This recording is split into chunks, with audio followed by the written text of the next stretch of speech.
So Australia is grappling with some of the very same antitrust issues around social media networks and advertising dollars and the sort of death and decline of journalism that we are grappling here with as well. And so in response to that, they actually came up with a pretty novel approach. What they decided to do was to pass a law that says essentially, look, you can't just use all these news links to prop up your platform without paying the publishers, because it's really damaging the business and the ability to produce content in journalism. So there were two different approaches that companies took to this news. Google went out and made partnerships with publishers to pay them for their content so they can continue to have that news content on all of their platforms. Facebook, on the other hand, decided to just go full bully censorship. And they said, fine, then we're not going to let anyone in Australia share or view news links. Now, think about this. I mean, you know, and we know from what we do here on YouTube, like, people build whole businesses around journalism and news sharing on Facebook. You have people who this is their news ecosystem. This is how they consume information. This is how they're used to getting their news. And Australia just flips a switch and shuts it all down. And oh, by the way, we can throw this New York Times tear sheet up on the screen.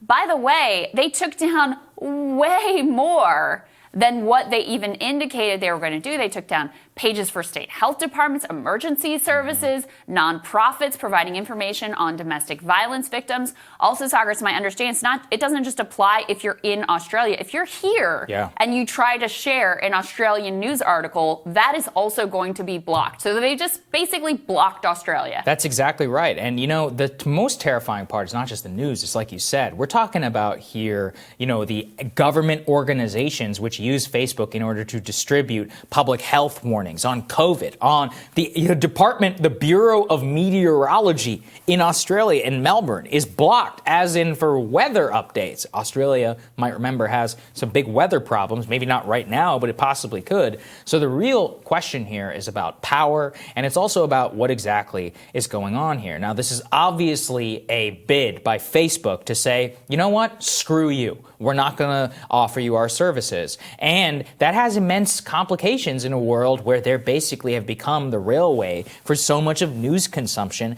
in Australia. Yeah, Google, you know, they diverted, they ended up just paying. I mean, here's the other question I have is, how much of that actually, like, how much are they actually paying relative to the amount of content that they are getting, right? I mean, I think it would probably be minuscule and a drop in the hat in terms of what it would be. But for Facebook, it seems ideological. They're like, no, we're just absolutely not going to pay you. And now you're all going to suffer. There are entire businesses that could, you know, be destroyed as a result of this.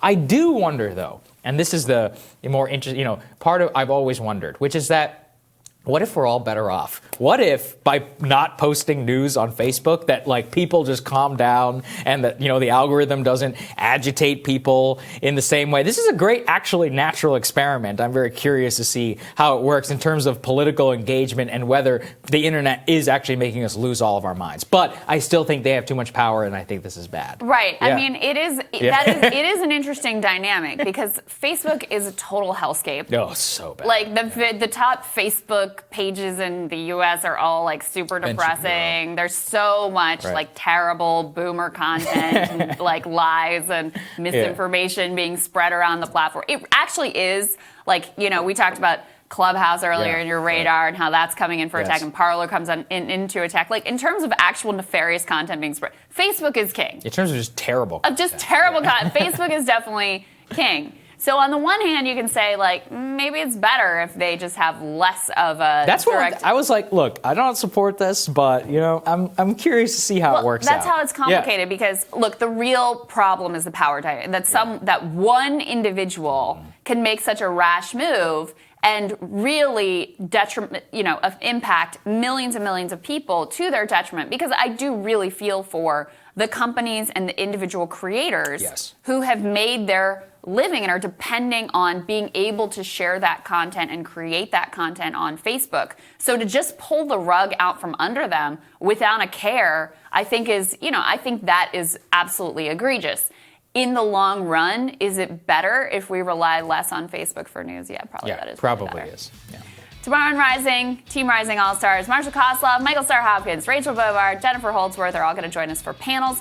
founder of the Daily Poster and editor-at-large at Jacobin. David Sirota is going to talk about his reporting on Andrew Cuomo, especially his efforts to shield nursing homes from any sort of legal consequences. Yeah. And national affairs correspondent John Nichols, he's going to question if the DNC is going to rig the new primary system in favor of the establishment. You already know the answer. Wonder to that. what the answer to that is. Remember to hit the subscribe button so you don't miss any of our videos. Don't forget to like and share as well. And we will see you all later. Have a good one, guys.